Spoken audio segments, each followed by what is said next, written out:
12 साल 4,500 दिन और 18 सीरीज के बाद जो ये टीम इंडिया की हार हुई है, तो ये सवाल उठा कि इस हार के लिए जिम्मेदार कौन है।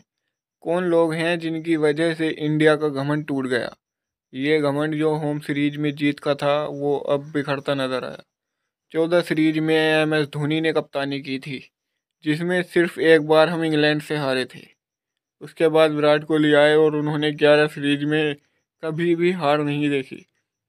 लेकिन रोहित शर्मा की सिर्फ 5वीं सीरीज में ही ये हार हुई और 18 सीरीज के बाद पहली बार इंडिया अपने ही घर में हार गई।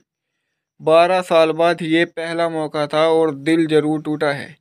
4,331 दिन, 12 साल और 18 सीरीज का सफ़र के बाद न्यूजीलैंड ने इंडिया में एक सीरीज जीतकर 35 साल बाद टेस्ट मैच में भी जीत हासिल की। तो अब सवाल ये है कि कौन कौन इसके लिए जिम्मेदार हैं। आइए 5 बड़े कसूरवारों पर नज़र डालते हैं। सबसे पहले जिम्मेदार हैं हमारे कप्तान रोहित शर्मा। पहला टेस्ट मैच और कप्तान का गलत फैसला जो हमें हार की तरफ ले गया।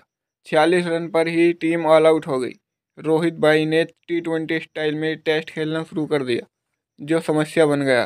क्या वो थोड़ा रुक कर नहीं खेल सकते थे। पुजारा जैसे प्लेयर को मौका नहीं दिया गया, जो पहले पुरानी बॉल खाकर टीम को संभालते थे। दूसरे जिम्मेदार हैं हमारे खुद के legend Virat Kohli.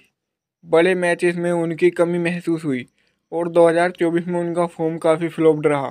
Test matches में वो कंसिस्टेंट नहीं रहे और उनके स्कोर्स भी इस बार कुछ खास नहीं थे।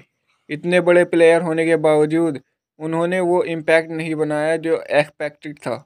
तीसरे जिम्मेदार हैं हमारे नए प्रिंस शुभमन गिल। शुभमन गिल से ये उम्मीदें थी कि, लेकिन उनका परफॉर्मेंस भी कुछ खास नहीं रहा। जब टीम के सीनियर्स फॉर्म में नहीं थे तो नए खून से उम्मीद थी, लेकिन वो भी डिलीवर नहीं कर पाए। तीसरे जिम्मेदार हैं हमारे नए प्रिंस शुभमन गिल। गिल से नए उम्मीदें थीं, लेकिन उनका परफॉर्मेंस भी कुछ खास नहीं रहा। जब टीम के सीनियर्स फॉर्म में नहीं थे तो नए खून से उम्मीदें थीं, लेकिन वो भी डिलीवर नहीं कर पाए।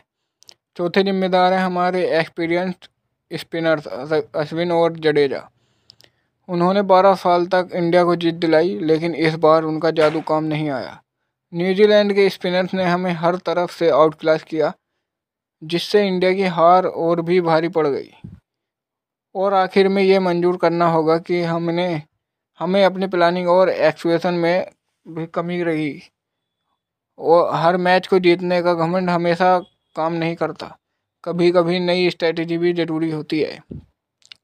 तो ये थे वे वजह जिनकी वजह से 12 साल के बाद इंडिया को ये निराशा का सामना करना पड़ा। लेकिन ये हार एक सबक है, ये यादगार मोमेंट जो हमें हमेशा याद रहेगा कि कभी भी अपने घमंड को ऊपर नहीं रखना चाहिए, बल्कि हमेशा अपने खेल और मेहनत पर भरोसा रखना चाहिए।